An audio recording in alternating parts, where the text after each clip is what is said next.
늦은 밤 11시, 선우그룹 부회장 강민준의 차가 한남동 저택 앞에 멈춰 섰다. 출장은 원래 일주일 더 남아 있었지만, 그는 6살 난 딸 서연이가 보고 싶어 일정을 앞당겼다. 깜짝 선물로 거대한 테디베어 인형까지 샀다. 아가씨가 좋아하시겠습니다.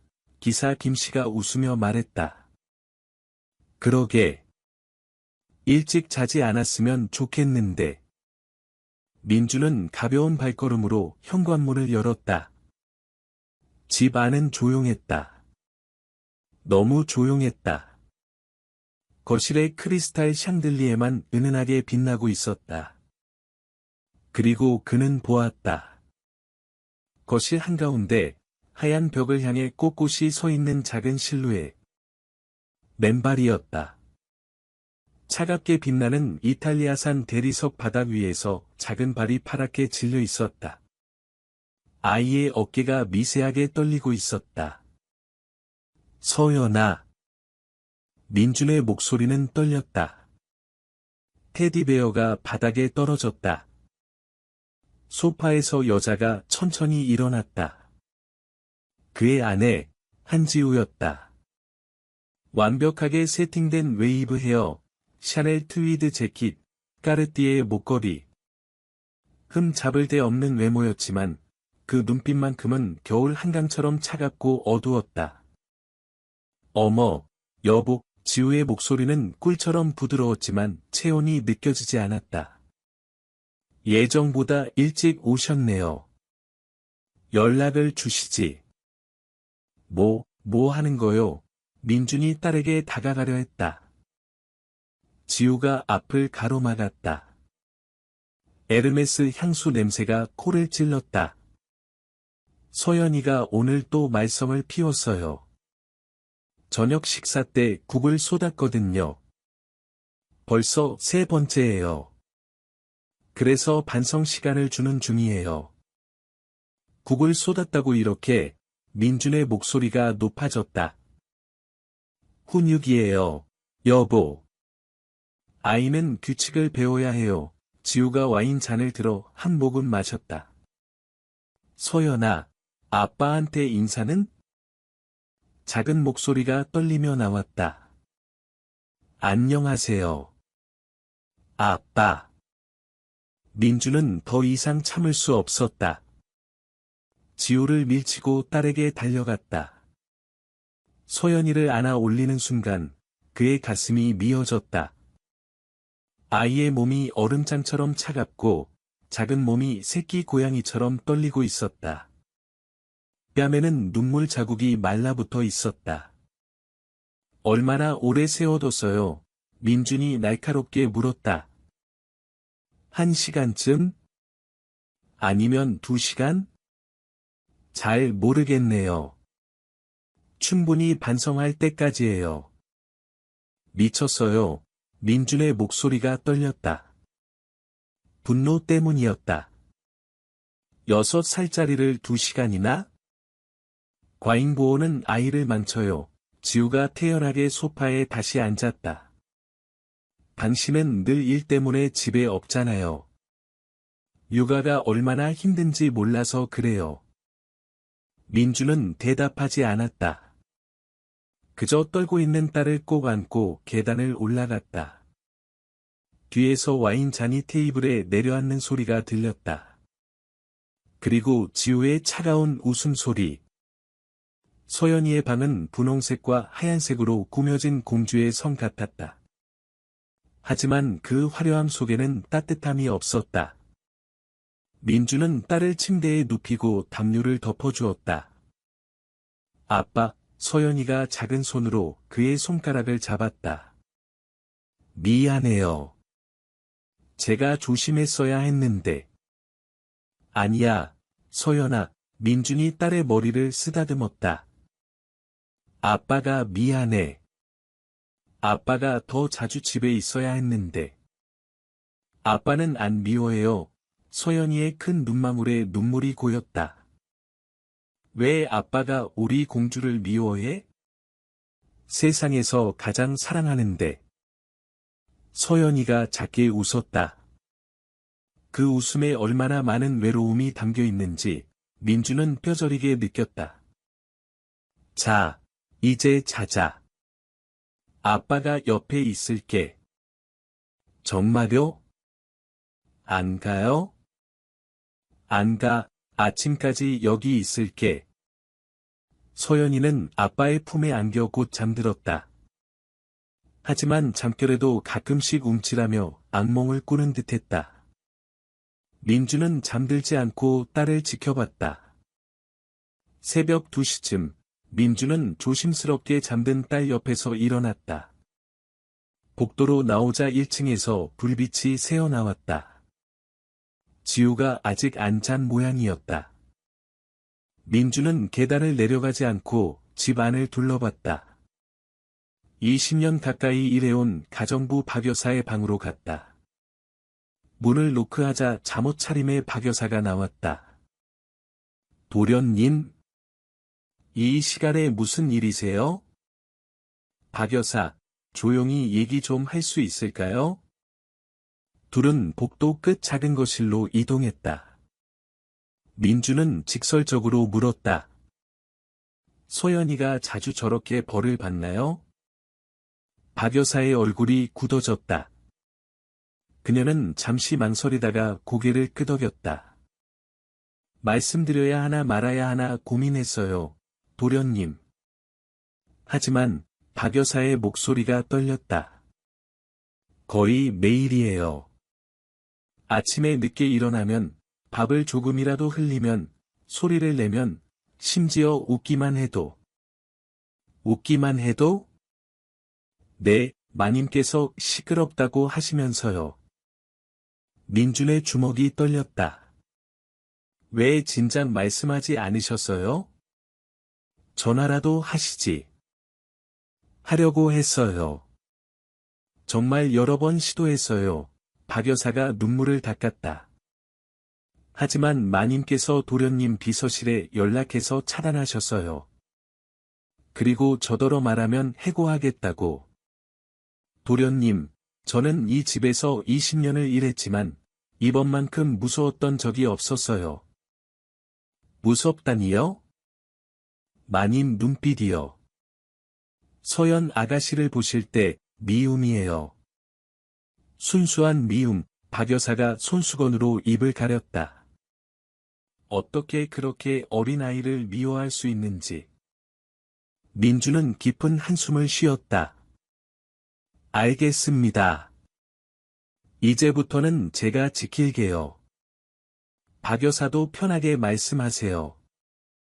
해고 같은 건 없을 겁니다.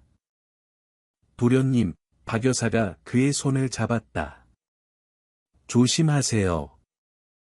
마님 뒤에는 태산그룹이 있어요. 최태민 회장님은 압니다. 민준이 고개를 끄덕였다.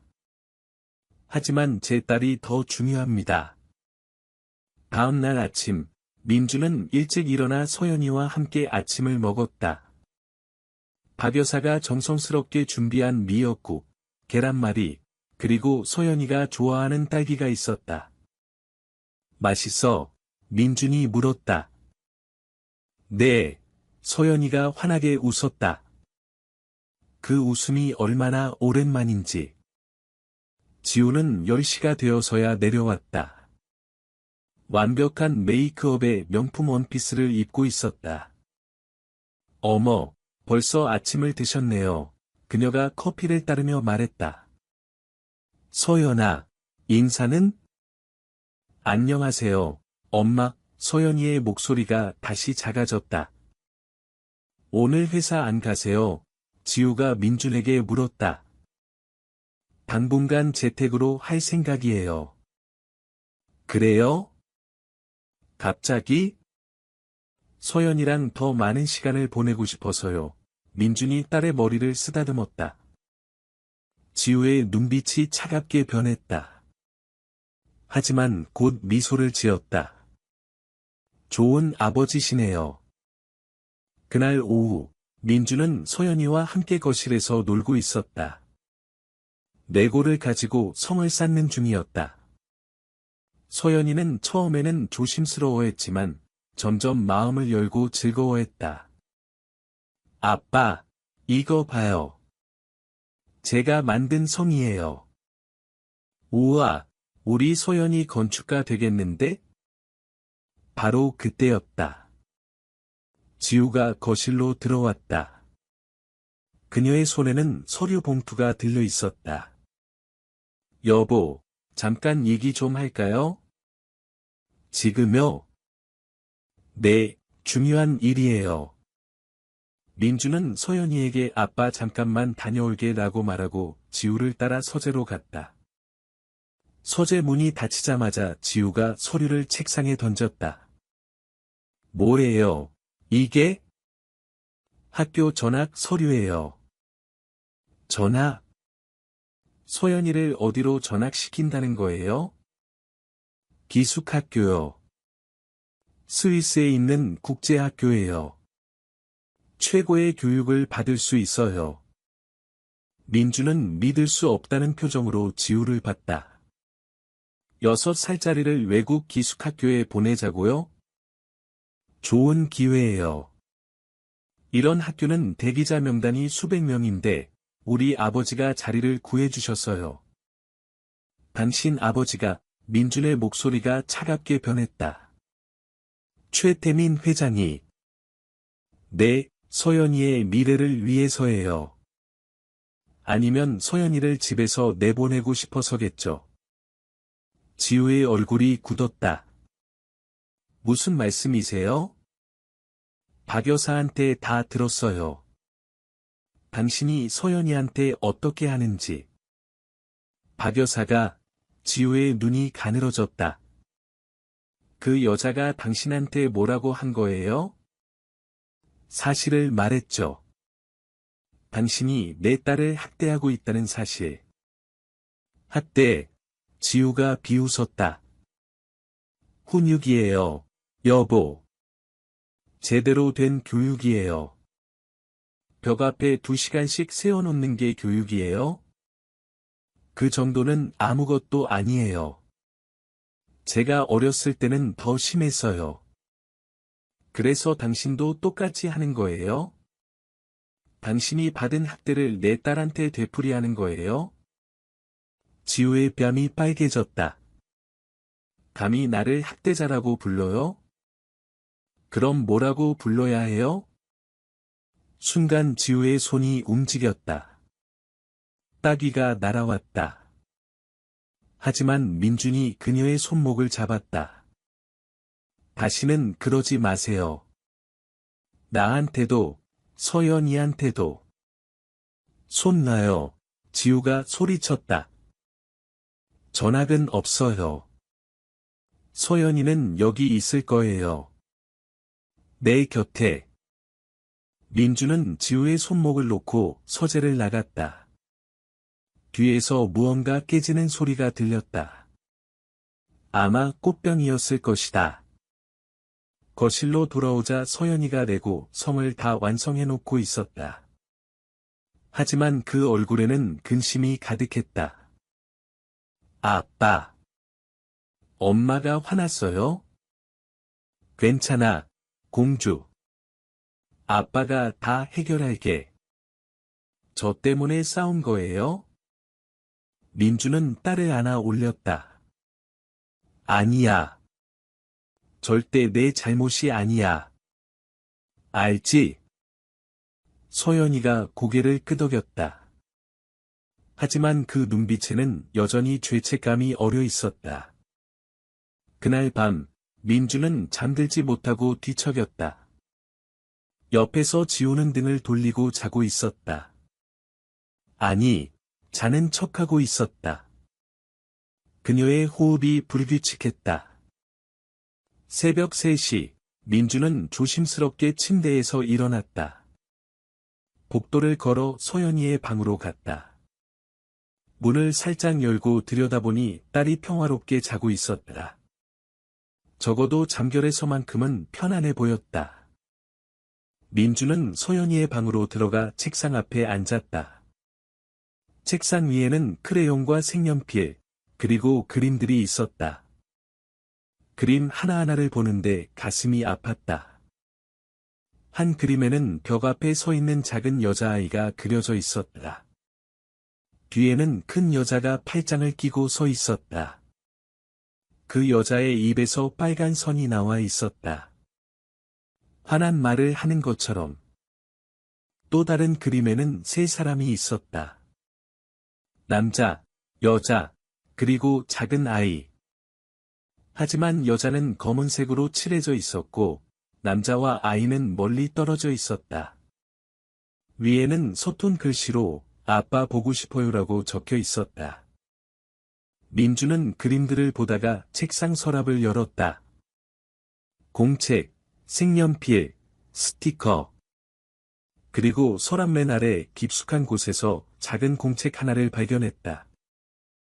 표지에는 아빠에게라고 적혀 있었다. 손이 떨리며 공책을 펼쳤다. 첫 페이지. 아빠에게. 오늘 엄마가 화났어요. 제가 우유를 흘렸어요. 벽 앞에 1시간 섰어요. 발이 아파요. 아빠는 언제 왜요? 보고 싶어요. 서연. 두 번째 페이지. 아빠. 오늘은 제 그림을 찢었어요. 엄마가요.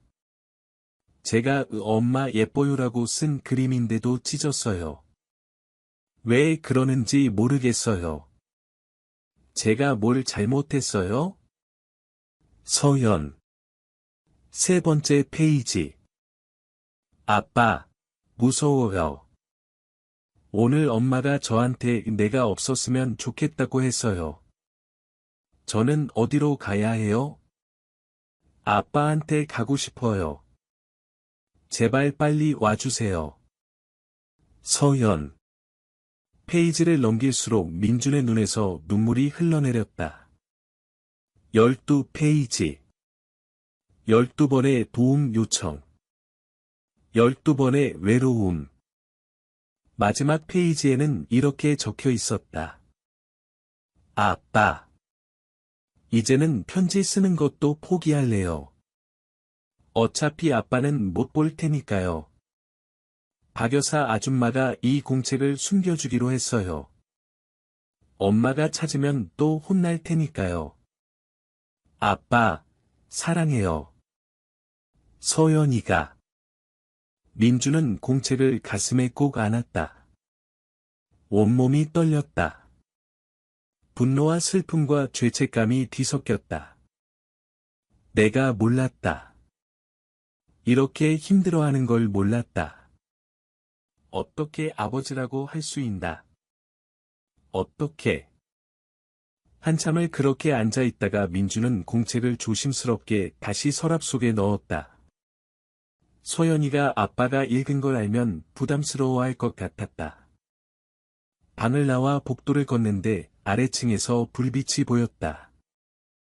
1층 서재에서 누군가 움직이는 소리가 들렸다. 지우였다. 민주는 조심스럽게 계단을 내려가 서재 문 근처로 갔다. 문이 살짝 열려 있었다. 네, 아버지, 지우의 목소리가 들렸다. 전화 통화 중이었다. 그가 눈치챈 것 같아요. 네, 박 여사가 뭔가 말한 것 같아요. 알겠습니다. 하지만 아버지, 이건 너무... 잠시 침묵. 계획을 앞당기라고요? 지금? 하지만 아직 준비가. 네, 알겠습니다. 내일 서류를 준비하겠습니다. 네, 스위스 학교로. 네, 최대한 빨리. 알겠습니다, 아버지. 전화가 끊어지는 소리. 그리고 지우의 한숨. 민주는 재빨리 뒤로 물러났다. 심장이 빠르게 뛰었다. 계획이라니? 무슨 계획? 다음 날 아침, 민주는 평소보다 더 일찍 일어났다. 지우가 아직 자고 있을 때 조용히 그녀의 핸드백을 뒤졌다. 죄책감이 들었지만 딸을 지키기 위해서라면 뭐든 해야 했다. 핸드백 안쪽 지퍼에서 작은 수첩을 발견했다. 검은색 가죽 표지. 펼치자 빼곡한 글씨들. 2024.03.15 최태민 회장 면담. 계획 승인. 2024년 4월 2일 박여사 입마금. 추가 자금 지급. 2024년 5월 20일 강민준 출장 일정 확인. 3주 예정. 2024.06.10 서연 전학 서류 준비 시작. 그리고 이상한 항목 하나. 성모병원 특별동 월 관리비 500만원 312호 환자. 312호? 성모병원? 민주는 그 단어에 꽂혔다. 어디선가 들어본 것 같았다. 어디였지? 갑자기 기억이 떠올랐다. 3년 전 그의 첫 번째 아내 윤희가 교통사고로 사망했을 때 병원에서 받은 서류에 적혀있던 병실 번호가 312호였다. 하지만 윤희는 죽었다. 장례식도 치렀다. 묘지에 묻혔다. 그런데 왜 지금도 관리비가 나가고 있는 것일까? 민주는 수첩의 뒤쪽을 넘겼다. 그곳에는 사진 한 장이 끼워져 있었다. 낡고 구겨진 사진. 하얀 병원 가운을 입은 여자가 창가에 앉아 있었다. 얼굴은 흐릿했지만 그 긴 머리카락, 그 자세. 윤희. 민준의 손이 떨렸다. 사진 뒷면에는 작은 글씨가 있었다. 성모병원 특별동 312호, 환자명, 윤희, 상태, 안정. 안정? 죽은 사람이 어떻게 안정 상태일 수 있나? 뭐 하세요? 등 뒤에서 차가운 목소리. 민주는 휙 돌아섰다. 지우가 문 앞에 서 있었다. 아직 잠옷 차림이었지만 그 눈빛은 칼날처럼 날카로웠다. 이게 뭐요? 민준이 사진을 들어 보였다. 지우의 얼굴이 창백해졌다. 하지만 곧 평정을 되찾았다. 그거 어디서 찾으신 거예요? 당신 수첩에서요. 대답하세요. 이게 뭐냐고요? 지우는 잠시 망설이다가 한숨을 쉬었다. 들어올래요? 여기서 얘기하긴. 여기서 하죠. 지금 당장. 좋아요. 지우가 문을 닫았다. 그 사진 속 사람은 윤희 맞아요. 뭐라고? 당신 전처. 서연이의 친엄마. 살아 있어요. 민주는 벽에 기대야 했다. 다리에 힘이 빠졌다. 무슨 소리를. 3년 전 교통사고는 진짜였어요. 하지만 윤희는 죽지 않았어요. 병원으로 옮겨졌죠.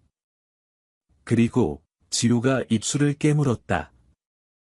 우리 아버지가 그녀를 그곳에 계속 두기로 결정했어요. 왜? 대체 왜?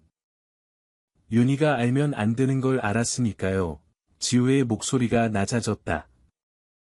당신도 아시잖아요. 윤희가 선우그룹 감사실에서 일했다는 거, 그녀가 뭘 조사하고 있었는지도. 민주는 기억했다. 윤희는 결혼 전 선우그룹 감사실 차장이었다. 결혼 후에도 계속 일했다. 그리고 사고 나기 며칠 전, 그녀가 말했었다.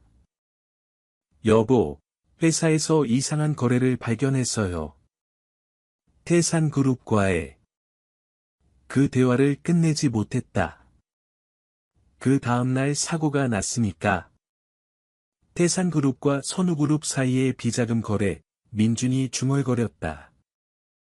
윤희가 그걸 알았고, 그래서 우리 아버지가 그녀를 제거하려고 했어요. 하지만 사고만으로는 확실하지 않았죠. 그래서 병원에 가둔 거예요. 감시하면서. 그리고 당신은 민준이 지우를 똑바로 봤다. 당신 역할은 뭐였어요? 지우가 눈을 피했다. 나를 당신과 결혼시켜서 감시하는 거였어요. 당신이 진실을 찾지 못하게 소연이를 통제하면서 소연이를 학대한 것도? 그건 지우의 목소리가 떨렸다.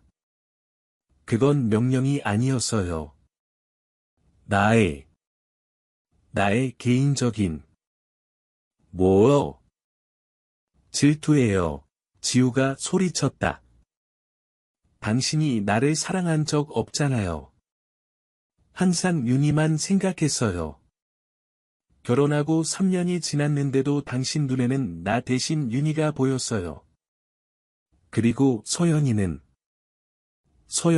윤희를 너무 닮았어요. 그 눈빛, 그 미소. 볼 때마다 내가 얼마나 초라한 대체품인지 느껴졌어요. 민주는 할 말을 잃었다.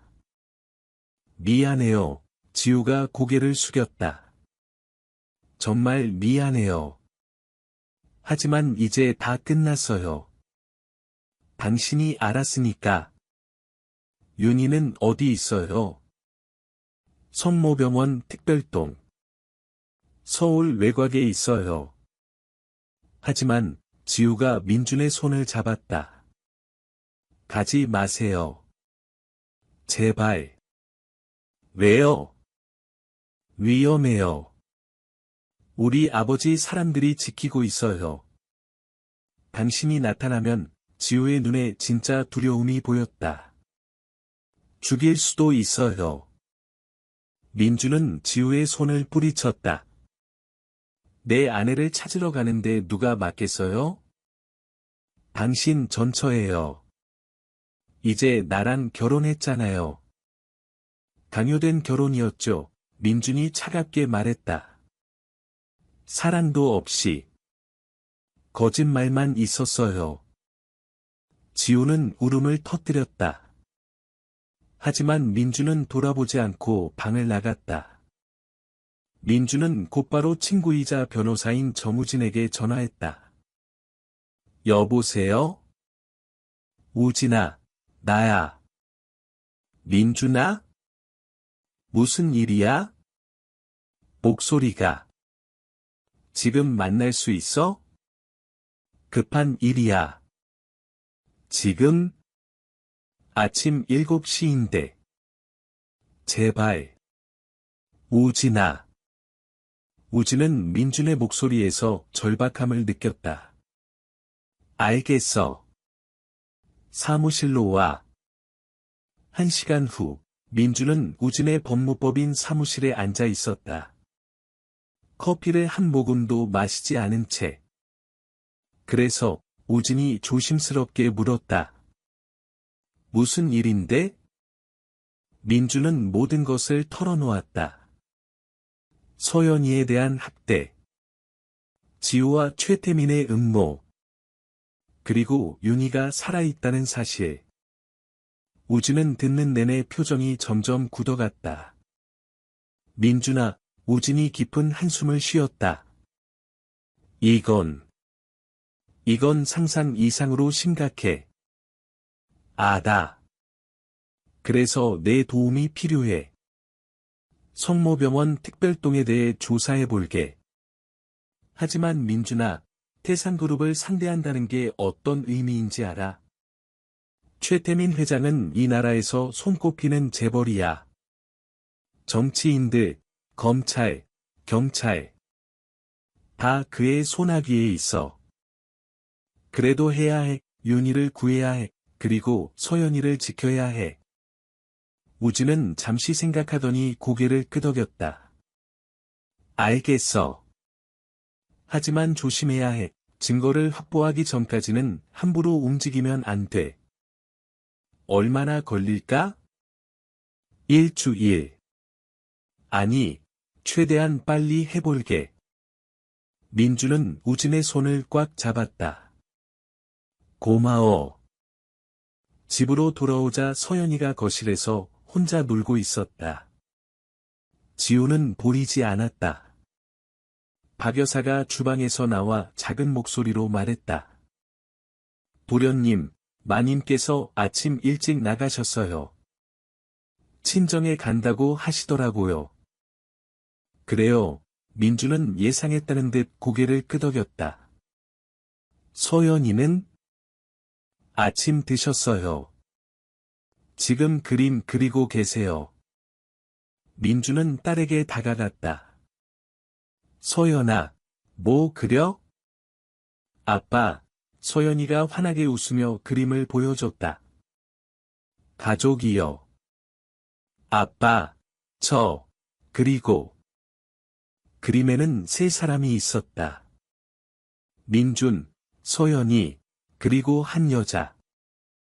하지만 그 여자는 지우가 아니었다. 긴 머리에 부드러운 미소를 짓고 있었다. 이 사람은 누구야? 서연이가 작은 손가락으로 그림을 가리켰다. 진짜 엄마요. 꿈에서 본 엄마. 민준의 가슴이 뛰었다. 꿈에서? 네, 엄마가 자주 와요. 꿈에서. 그리고 말해요. 곧 만날 거야라고요. 그래? 엄마가 뭐라고 더 했어? 서연이가 고개를 갸웃거렸다. 아프다고 했어요. 하지만 서연이를 보고 싶다고. 아빠한테도 보고 싶다고. 민주는 딸을 꼭 안았다. 곧 만날 수 있을 거야. 약속할게. 정말요? 정말이야. 그날 밤, 민주는 서연이를 재운 후 혼자 서재에 앉아 있었다. 지우의 수첩을 다시 펼쳐 읽었다. 모든 페이지, 모든 단어를 주의 깊게 살폈다. 그리고 마지막 페이지에서 뭔가 발견했다. 비상연락처, 성모병원 특별동 담당의사, 김재현, 010-XXXXXXXX. 민주는 망설이지 않고 전화를 걸었다. 벨이 3번 울리고 남자의 목소리가 들렸다. 여보세요? 김재현 선생님이신가요? 네. 그런데 누구시죠? 제 이름은 강민준입니다. 윤희의 남편이에요. 전화기 너머로 숨막히는 침묵이 흘렀다. 어떻게 이 번호를? 중요하지 않아요. 선생님, 제 아내가 거기 있죠? 성모병원 312호에? 저는 말할 수 없습니다. 제발요, 민준의 목소리가 떨렸다. 3년이에요. 3년 동안 제 아내가 죽은 줄 알았어요. 우리 딸도 엄마가 죽은 줄 알았고요. 제발 도와주세요. 긴 침묵 후 김재현이 한숨을 쉬었다. 강민준 씨. 당신이 진짜 윤희 씨의 남편이라면 제가 도와드려야 할 것 같습니다. 하지만 조심해야 합니다. 이 병원은 압니다. 최태민이 소유하고 있죠. 그럼 아시겠네요. 얼마나 위험한지. 위험해도 괜찮아요. 제 아내를 구해야 해요. 김재현은 잠시 망설이다가 말했다. 내일 밤 11시. 병원 뒷문으로 오세요. 제가 문을 열어놓겠습니다. 하지만 15분 이상은 안 돼요. 경비가 순찰을 돕니다. 감사합니다, 선생님. 정말로. 윤희 씨는 좋은 분이에요. 이런 일을 당해서는 안 되는 분이었어요.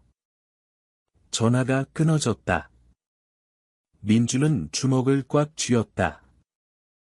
내일. 내일이면 윤희를 만날 수 있다. 하지만 그 순간 서재 문이 열렸다. 지우가 들어왔다. 그녀의 눈이 빨갛게 충혈되어 있었다. 전화하는 거 다 들었어요. 그녀가 조용히 말했다. 민주는 놀라지 않았다. 그래서? 가지 마세요. 제발. 지우가 다가왔다. 당신이 거기 가면 우리 아버지가 가만 안 있을 거예요. 그럼 경찰에 신고하겠어요. 경찰. 지우가 쓴웃음을 지었다. 경찰서장이 우리 아버지 골프 친구예요.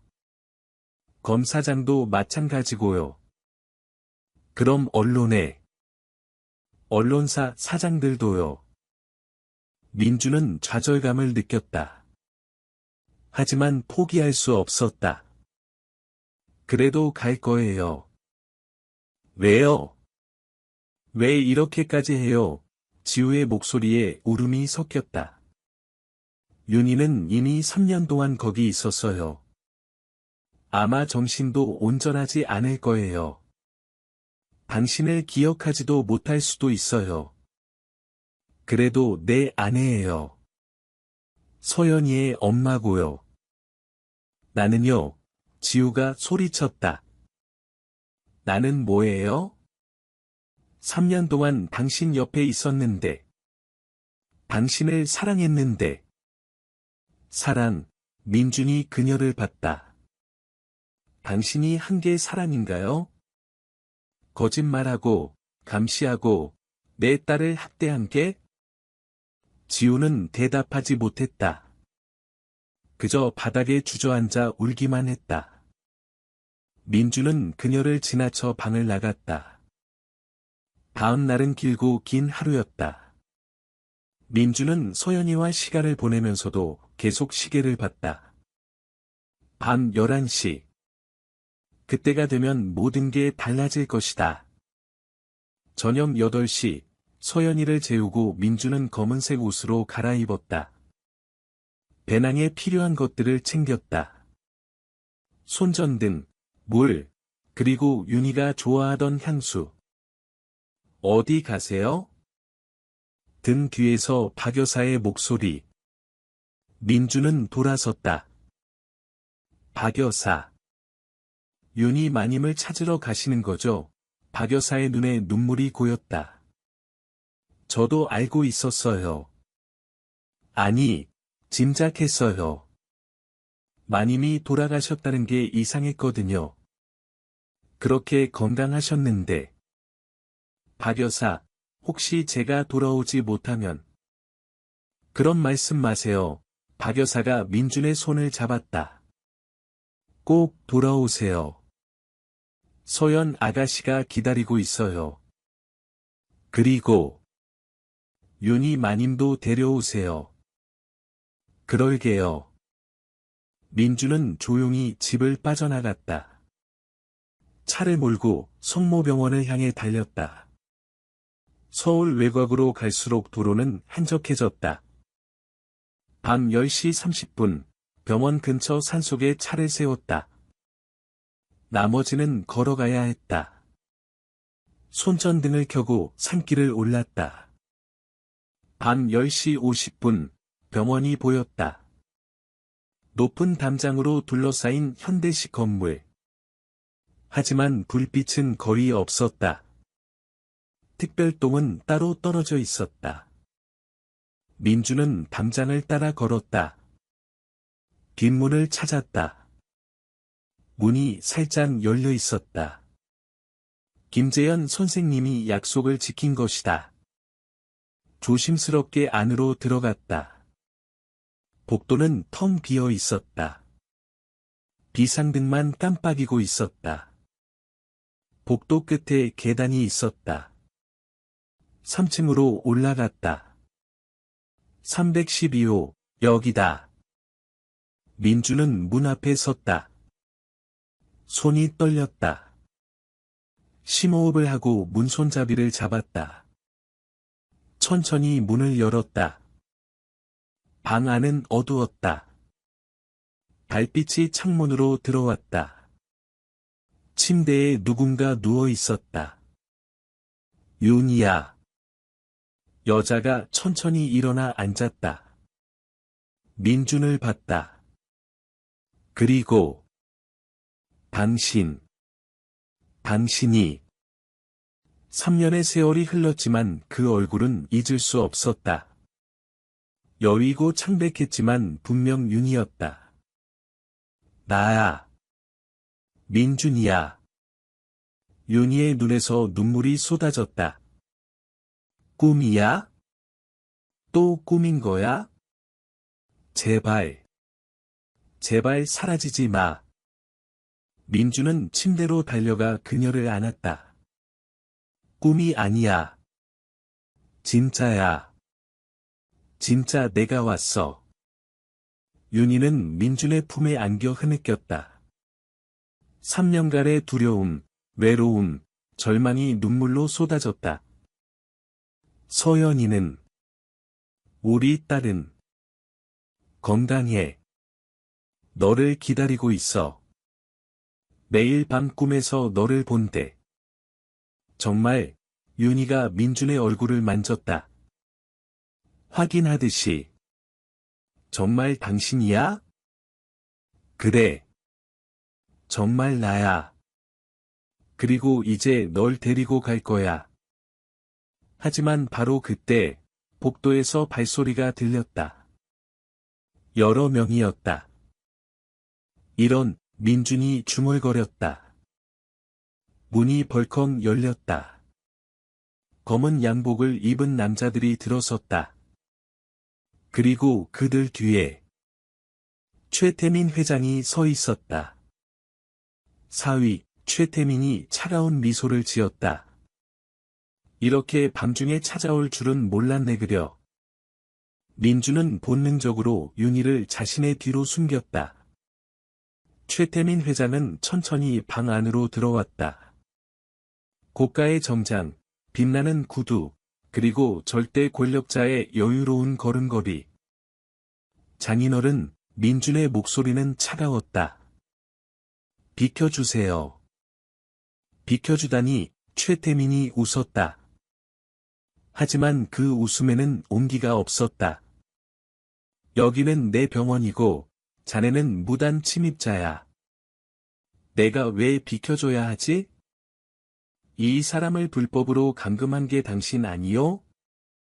감금, 최태민이 눈썹을 치켜 올렸다. 이건 치료야. 윤희 씨는 교통사고 후유증으로 정신이 불안정해. 그래서 특별 관리가 필요한 거지. 그렇지, 윤희 씨? 윤희는 대답하지 않았다. 그저 민준의 옷을 꽉 잡고 떨고 있을 뿐이었다. 보게, 최태민이 한 발 더 다가왔다. 난 자네를 좋아했어. 능력도 있고, 선우그룹에서도 잘하고 있더군. 그래서 내 딸과 결혼시켰지. 하지만 이렇게 나를 배신할 줄은 몰랐네. 배신, 민준이 비웃었다. 처음부터 거짓말이었잖아요.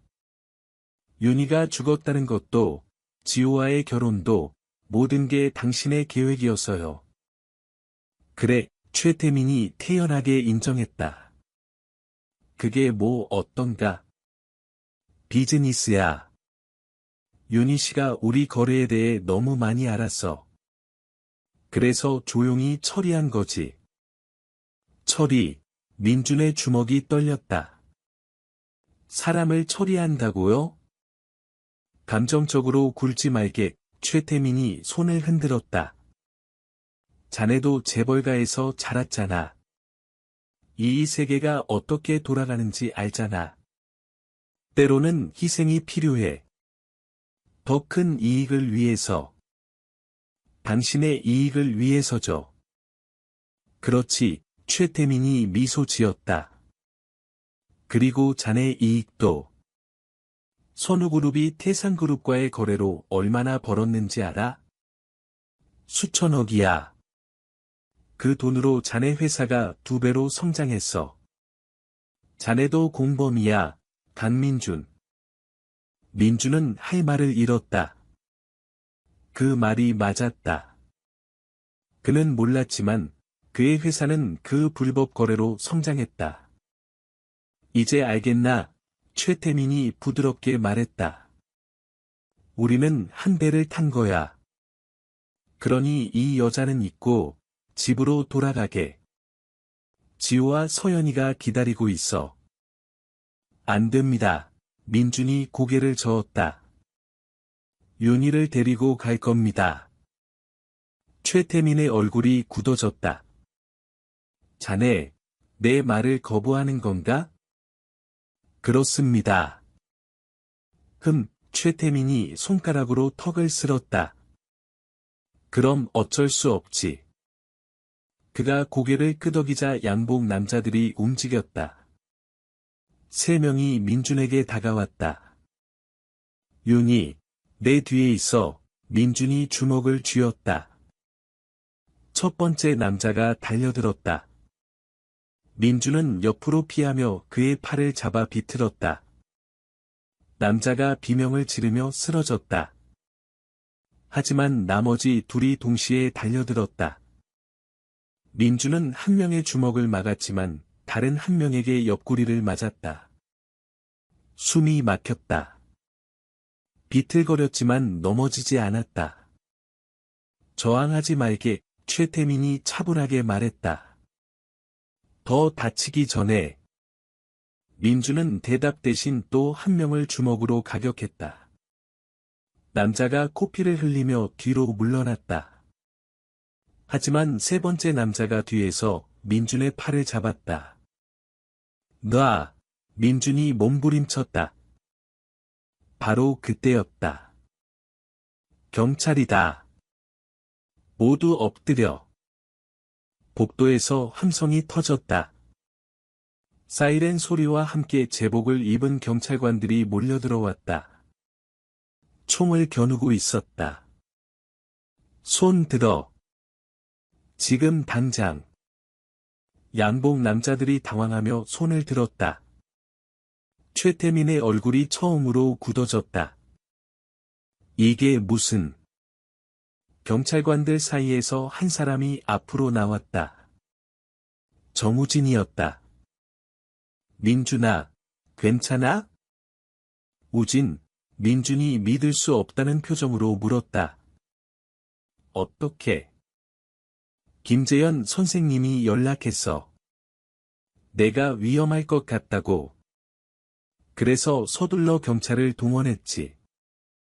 선두의 선 경찰관이 최태민에게 다가갔다. 최태민 씨, 당신을 불법 감금, 위증, 그리고 업무상 횡령 혐의로 체포합니다. 뭐? 최태민이 소리쳤다. 감히 나를? 너희 서장한테 전화해봐. 서장님도 알고 계십니다. 경찰관이 수갑을 꺼내며 말했다. 이번에는 검찰이 직접 움직였거든요. 당신이 아무리 힘이 세도 법 위에 있을 순 없습니다. 수갑이 최태민의 손목에 채워졌다. 그는 믿을 수 없다는 표정으로 우진을 봤다. 자네가 이 짓을 한 거야? 아니요, 우진이 고개를 저었다. 증거를 제공한 건 당신 딸입니다. 뭐? 그 순간 복도에서 한 사람이 더 들어왔다. 한지우였다. 그녀는 눈이 퉁퉁 부어 있었지만 표정은 단호했다. 아버지, 지우가 조용히 말했다. 끝났어요. 지우야, 내가 나를 배신한 거냐? 배신이 아니에요. 속죄예요. 지우가 서류 봉투를 경찰관에게 건넸다. 여기 아버지의 비자금 계좌, 불법 거래 내역, 그리고 윤희 언니를 감금한 증거가 다 있어요. 최태민의 얼굴이 창백해졌다. 내가 어떻게? 미안해요, 아버지. 하지만 이건 해야 했어요. 지우가 눈물을 닦았다. 더 이상 죄 없는 사람들이 고통받는 걸 볼 수 없었어요. 경찰관들이 최태민을 끌고 나갔다. 그는 계속 뭐라고 소리쳤지만 아무도 듣지 않았다. 방 안에는 민준, 윤희, 지우, 그리고 우진만 남았다. 윤희 씨, 지우가 조심스럽게 다가왔다. 정말 죄송해요. 윤희는 지우를 봤다. 3년 동안 자신을 가둔 사람들의 가족. 하지만 그녀의 눈에는 분노가 아니라 연민이 있었다. 괜찮아요, 윤희가 작은 목소리로 말했다. 당신도 피해자였으니까요. 지우가 무너져 내렸다. 바닥에 주저앉아 울었다. 미안해요. 정말 미안해요. 우진이 민준의 어깨를 두드렸다. 이제 끝났어. 진짜로. 민준은 고개를 끄덕이고 윤희를 안았다. 집에 가자. 서연이가 기다려. 서연이, 윤희가 웃으며 울었다. 우리 딸, 보고 싶어요. 새벽 5시, 민준의 차가 한남동 저택 앞에 멈춰 섰다. 윤희는 조수석에 앉아 집을 바라봤다. 3년 만에 보는 집. 들어가자, 민준이 그녀의 손을 잡았다. 현관문을 열자 박 여사가 뛰어나왔다. 윤희를 보는 순간 그녀는 울음을 터뜨렸다. 마님. 박 여사, 윤희가 박 여사를 안았다. 오랜만이에요. 정말 살아 계셨군요. 정말, 박 여사가 계속 울었다. 소연이는, 윤희가 물었다. 아직 자고 계세요. 깨우러 갈까요? 아니요, 윤희가 고개를 저었다. 제가 직접 갈게요. 윤희는 떨리는 발걸음으로 계단을 올라갔다. 민준이 뒤를 따랐다. 서연이의 방문 앞에 섰다. 준비됐어? 민준이 물었다. 모르겠어요. 윤희가 떨리는 목소리로 말했다. 3년 동안 저를 기억하고 있을까요? 물론이지. 매일 밤 꿈에서 너를 만난다잖아. 윤희는 심호흡을 하고 문을 열었다. 분홍색 방, 작은 침대. 그리고 그 위에 잠든 딸. 윤희는 조심스럽게 침대로 다가갔다. 서연이 곁에 앉았다. 딸의 얼굴을 보는 순간 눈물이 쏟아졌다. 우리 공주. 많이 컸네. 민주는 옆에 서서 지켜봤다. 윤희가 조심스럽게 서연이의 머리를 쓰다듬었다. 서연이가 움찔했다. 눈을 떴다. 처음에는 초점이 없었지만 점점 윤희의 얼굴이 보였다. 엄마. 응, 엄마야. 꿈이야. 서연이가 눈을 비볐다. 아니야. 진짜야. 윤희가 웃으며 울었다. 서연이는 몇 초 동안 그저 윤희를 바라봤다.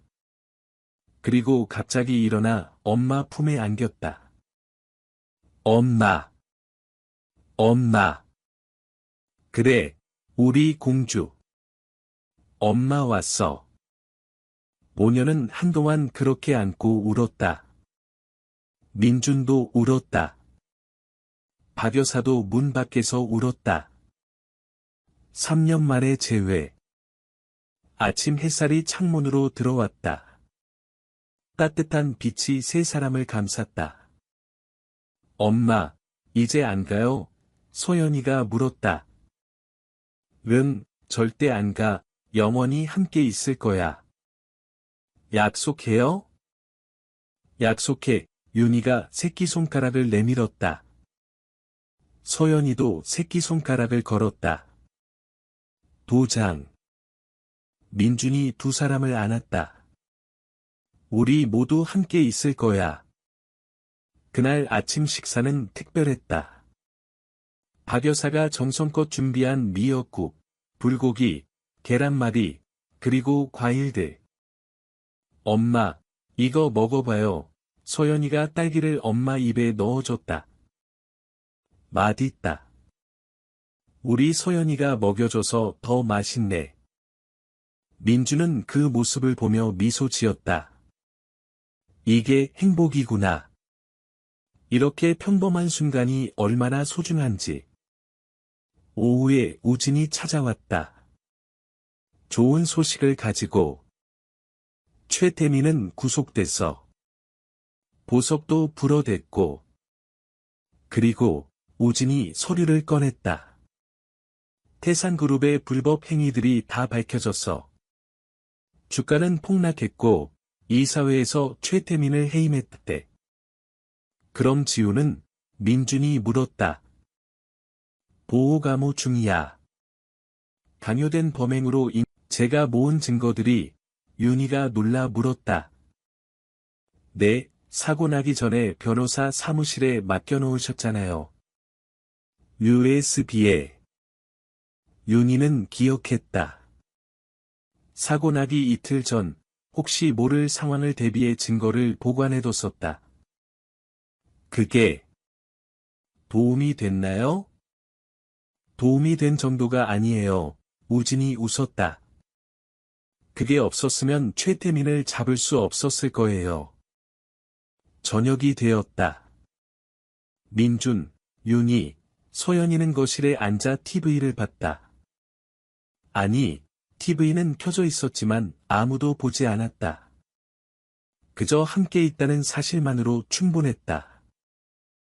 엄마, 소연이가 윤희의 무릎에 누우며 물었다. 3년 동안 뭐 했어요?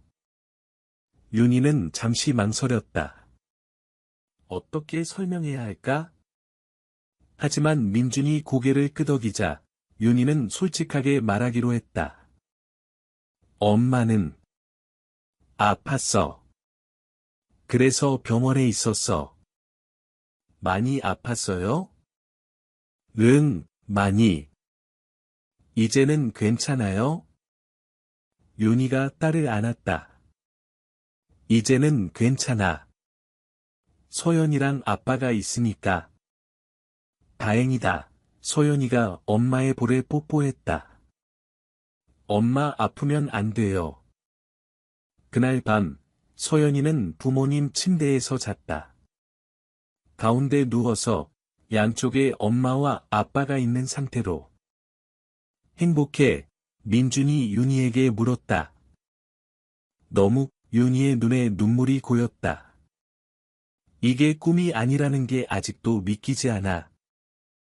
꿈이 아니야. 이게 우리의 현실이야. 앞으로의 현실. 둘은 잠든 딸을 보며 손을 맞잡았다. 일주일이 지났다. 윤희는 점점 회복되었다. 집 안을 돌아다니고 요리도 하고 소연이와 놀기도 했다. 하지만 가끔 멍하니 창 밖을 바라보는 순간이 있었다. 3년의 상처가 쉽게 아물지 않았다. 괜찮아. 민준이 그녀의 어깨를 안으며 물었다. 응, 그냥. 가끔 그때 생각이 나. 시간이 필요해. 천천히 가자. 고마워요. 그날 오후, 예상치 못한 방문객이 있었다. 한지우였다. 들어와도 될까요? 지우가 조심스럽게 물었다. 윤희는 잠시 망설이다가 고개를 끄덕였다. 들어오세요. 거실에 앉은 지우는 더 이상 예전의 완벽한 외모가 아니었다. 화장기 없는 얼굴, 수수한 옷차림. 그녀는 많이 변해 있었다. 왜 왔어요? 민준이 차갑게 물었다. 사과하러 왔어요. 지우가 윤희를 봤다. 진심으로. 사과요? 윤희가 조용히 물었다. 네, 제가 한 일들은 용서받을 수 없다는 걸 알아요. 언니를 가두고 소연이를 힘들게 하고 지우의 목소리가 떨렸다. 하지만 그래도 말하고 싶었어요. 정말 죄송하다고. 윤희는 잠시 그녀를 바라봤다. 왜 그랬어요? 왜 저를? 왜 소연이를 그렇게 대했어요? 질투였어요. 지우가 솔직하게 말했다. 언니를 질투했어요. 민준 오빠가 언니만 사랑한다는 게 그게 견딜 수 없었어요. 그리고 소연이는 언니를 너무 닮았어요. 볼 때마다 제가 얼마나 초라한 대체품인지 느껴졌어요. 그래서 아이를 학대했다는 거예요. 민준의 목소리가 높아졌다. 아니요. 지우가 고개를 저었다. 변명하는 게 아니에요. 제가 한 일은 잘못됐어요. 그냥 이유를 말하는 거예요. 그게 제가 할 수 있는 전부니까요. 침묵이 흘렀다. 용서해 줄 수 있어요. 지우가 조심스럽게 물었다. 윤희는 깊은 한숨을 쉬었다. 지금 당장은 힘들 것 같아요. 하지만 언젠가는 어쩌면 괜찮아요. 지우가 일어섰다. 이해해요. 그리고 그녀가 소연이의 방을 봤다. 소연이한테도 사과하고 싶은데 안 돼요. 민준이 막아섰다. 아직은. 알겠어요. 지우가 고개를 숙였다. 그럼 이만. 그녀가 돌아서려는데 윤희가 말했다. 지우 씨. 네. 당신도 행복해지세요. 당신도 피해자였으니까. 지우의 눈에 눈물이 고였다. 감사합니다. 그녀는 조용히 집을 나갔다. 괜찮아. 민준이 윤희에게 물었다. 응, 괜찮아. 윤희가 미소 지었다. 사실 조금 홀가분해진 것 같아. 한 달이 지났다. 봄이 왔다. 집안 정원에 꽃들이 피기 시작했다. 소연이는 이제 학교에서 돌아오면 제일 먼저 엄마를 찾았다. 엄마. 오늘 선생님이 제 그림을 칭찬했어요. 정말? 보여줘. 여기요. 소연이가 그림을 펼쳤다. 세 사람이 손을 잡고 있는 그림. 위에는 큰 해가 떠 있고, 아래에는 우리 가족이라고 적혀 있었다. 예쁘다. 윤희가 딸을 안아 올렸다. 민주는 회사에서 돌아와 그 모습을 봤다. 가슴이 따뜻해졌다. 다녀왔습니다. 아빠, 소연이가 달려가 안겼다. 우리 공주, 오늘 하루는 어땠어? 좋았어요. 엄마랑 쿠키도 만들고, 그림도 그리고. 그래? 아빠도 끼워줄 거야?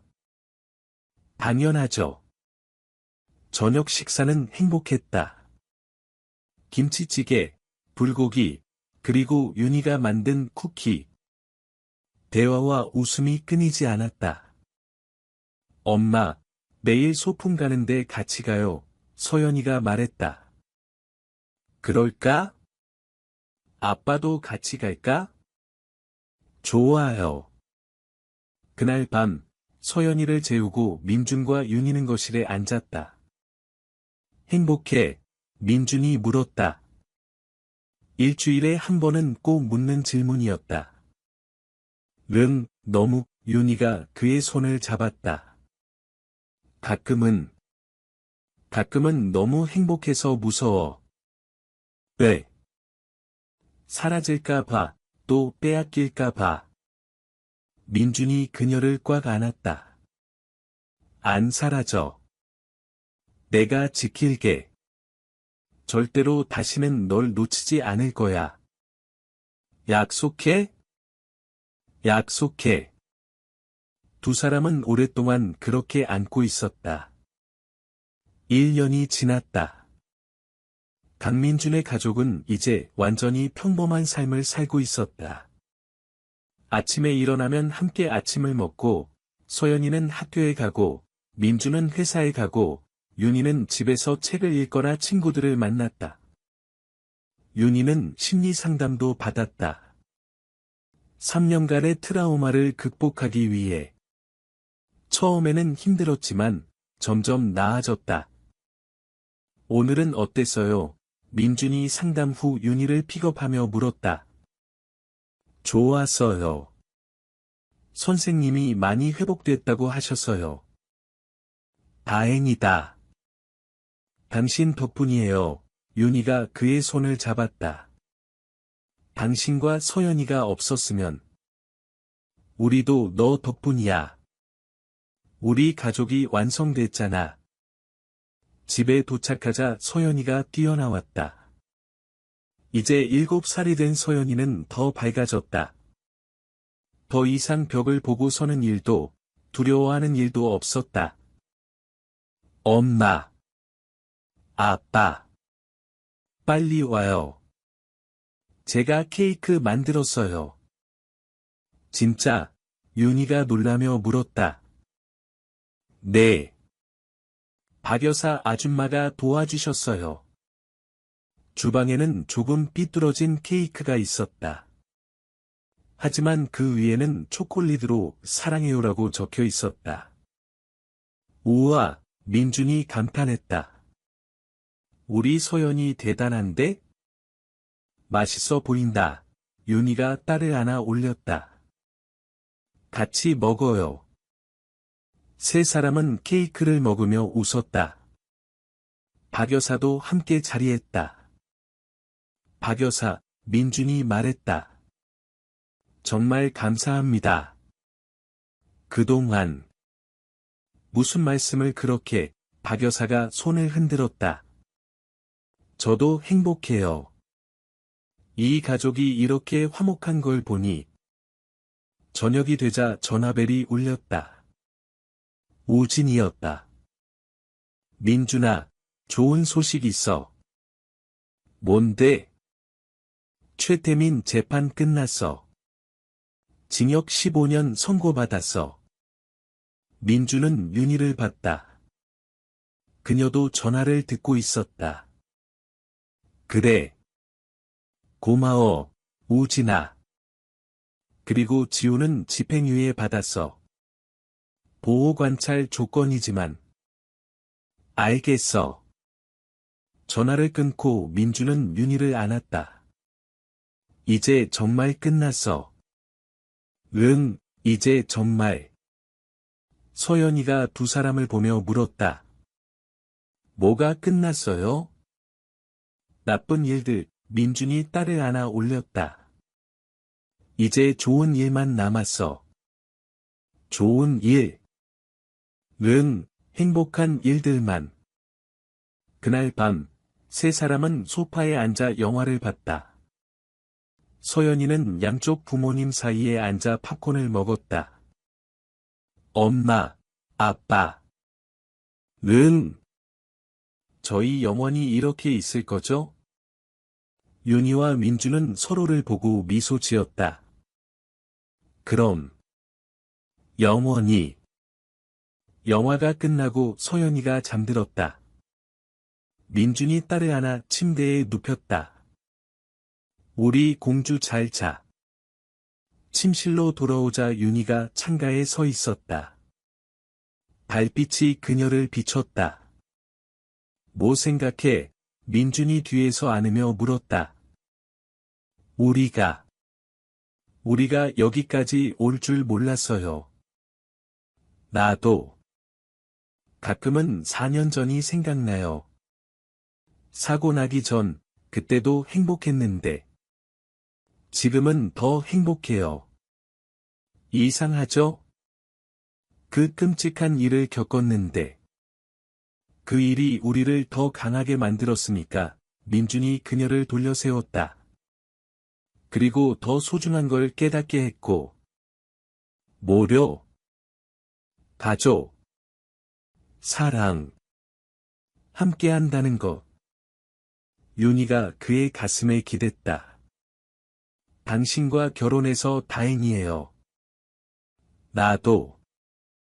세상에서 가장 다행인 일이야. 둘은 오랫동안 그렇게 서 있었다. 엄마. 동생이 제 인형 가져갔어요. 안 가져갔어요. 언니가 빌려준 거예요. 안 빌려줬어요. 윤희가 웃으며 주방에서 나왔다. 이제 12살이 된 소연이와 5살 된 아들 민석이가 다투고 있었다. 애들아, 싸우지 마. 윤희가 두 아이를 달랬다. 엄마, 민석이가. 소연아, 너는 언니잖아. 동생한테 양보해줘. 에이. 현관문이 열리고 민준이 들어왔다. 다녀왔습니다. 아빠, 민석이가 달려가 안겼다. 우리 막내, 오늘 하루 어땠어? 유치원에서 그림 그렸어요. 그래? 아빠한테 보여줄 거야? 네. 저녁 식사 시간. 4명이 식탁에 둘러앉았다. 윤희가 만든 된장찌개, 제육볶음, 그리고 아이들이 좋아하는 치킨. 잘 먹겠습니다. 대화가 끊이지 않았다. 소연이는 학교 이야기를, 민석이는 친구 이야기를 했다. 엄마, 다음 주에 소풍 가는데 같이 가요. 소연이가 말했다. 그럴까? 저도 갈래요. 민석이가 끼어들었다.